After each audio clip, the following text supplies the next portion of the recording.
पाण वटि 6 मुख़्तलिफ़ शिकिलुनि जा जोड़ा मौजूद आहिनि। इन्हनि जोड़नि मंझां पाण हिक तस्वीर खे 180 डिग्री फेराईंदासीं ऐं ॾिसंदासीं त छा फेराइण खां पोइ जेकी फिरियल तस्वीर आहे उन जी शिकिल ऐं जेका नथा फेरायूं उन जी शिकिल में को फ़र्क़ु अचे थो या नथो अचे। सो अचो त सभ खां पहिरियां हिन शिकिल खे था ॾिसूं, जंहिंखे अंग्रेज़ी में स्क्वायर चइबो आहे।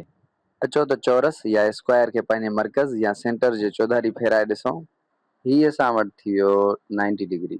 90 डिग्री अञा फर्दर या वधीक वञिणो आहे त हीअ असां वटि थी वियो 180 डिग्री। 180 डिग्री फेराइण खां पोइ ॾिसो तस्वीरूं ॿई साॻियूं लॻी रहियूं आहिनि, इन्हनि में कोई फ़र्क़ु न आहे। इन जो मतिलबु त स्क्वायर खे फेराइण सां को फ़र्क़ु नथो पए। ईअं ई जेकॾहिं ट्रेपज़ियम खे फेराइजे, अचो त ॾिसूं छा थो थिए। हीअ 90 डिग्री ऐं हीअ 180 डिग्री। चकास करण सां मालूम थींदो त शिकिल तब्दील थी चुकी आहे। शिकिल जो हेठियों हिसो नंढो थी चुको आहे या बॉटम नंढो थी चुको आहे। शिकिल जो मथियों हिसो या टॉप जेको आहे वॾो थी चुको आहे, जेको ओरिजिनल तस्वीर में न हुयो। सो ही तस्वीर उबती थी चुकी आहे ओरिजिनल तस्वीर जे मुक़ाबले में।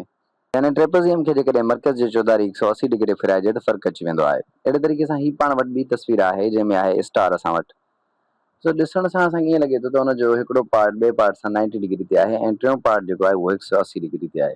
हिन जो मतिलबु इहो थियो त जेकॾहिं असां कंहिं पार्ट खे फेराईंदासीं 180 डिग्री ते, त जेको उनजो ॿियों पार्ट 180 डिग्री ते आहे उहो उन जी जॻह ते अची वेंदो।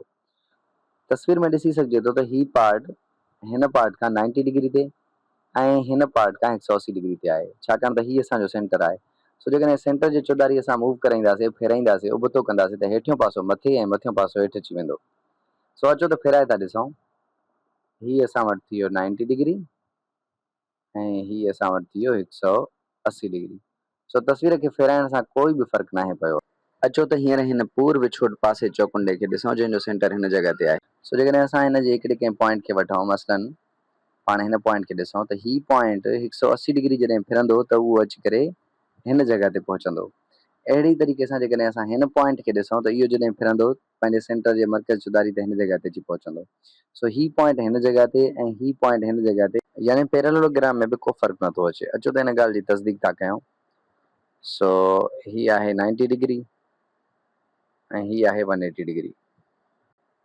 तस्दीक थी चुकी आहे त पैरेललोग्राम खे 180 डिग्री फेराइण सां उन जी शिकिल में का बि तब्दीली नथी अचे।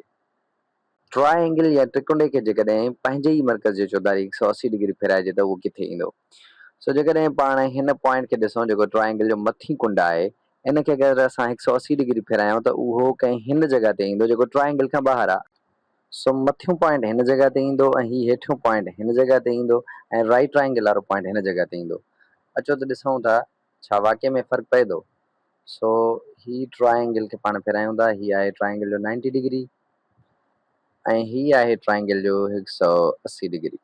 सो फ़र्क़ु नुमाया आहे, ट्रायंगल उबती थी चुकी आहे, साॻी शिकिल नाहे रही। अहिड़े ई तरीक़े सां अचो त हिकु ॿी शिकिल न वधूं था जंहिंखे सिंधी में लगड़ चइबो आहे। हिन शिकिल जे अंदरि जेकॾहिं पाण सिर्फ़ु मथे पॉइंट खे ॾिसूं त उहो 180 डिग्री फिरी हिन जॻह ते ईंदो ऐं ही जॻह शिकिल जे अंदरि मौजूदु आहे। इन जो मतिलबु त शिकिल में फ़र्क़ु लाज़िमी ईंदो। सो अचो त ॾिसूं था।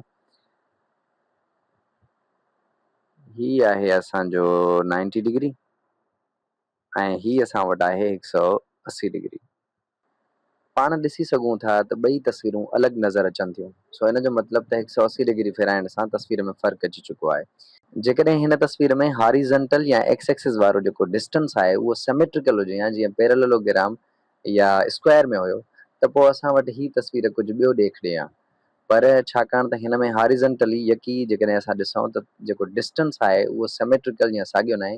इन जे करे जेका पाण खे तस्वीर मिली आहे उहा डिफरेंट आहे पंहिंजी ओरिजिनल तस्वीर खां।